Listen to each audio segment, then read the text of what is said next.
گیرت ویلدر سیاستمدار افراطی راستگرا که انتخابات را برد شد نخست وزیر آینده هلند شود. حزب آزادی به رهبری او در انتخابات از میان 150 کرسی پارلمان 37 کرسی را از آن خود کرد و بزرگترین جنا در پارلمان شد. او که معرکه تبلیغاتیش را با شعارهای ضد اسلام و اتحادیه اروپا پیش می برد در قهوه‌خانه در گاگا پیروزیش را جشن گرفت. ما کار میکنیم که هلند دیگر باره برای خود هلندی ها باشد. ما پیش سونامی پناهجویان و مهاجرت را میگیریم.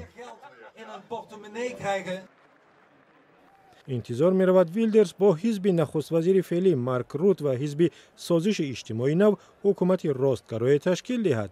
یکجا آنها 79 کرسی یعنی اکثریت کرسی های پارلمانی هلند را در دست خواهند داشت.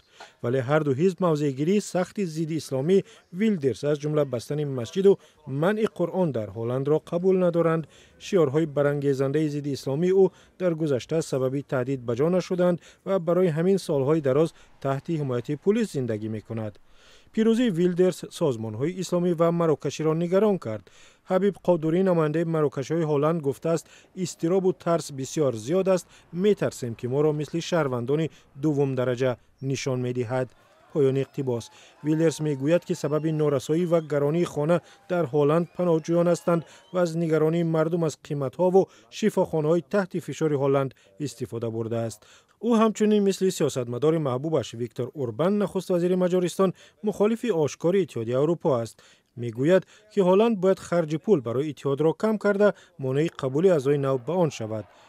گفته است که دادن اسلحه به اوکراین را قطع می کند.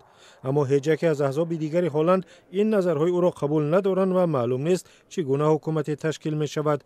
حکومت مارک روت نخست وزیر فعلی تا زمان تشکیل حکومت نو تا نیمه سال 2024 مسئولیت‌هایش را ادامه می دهد.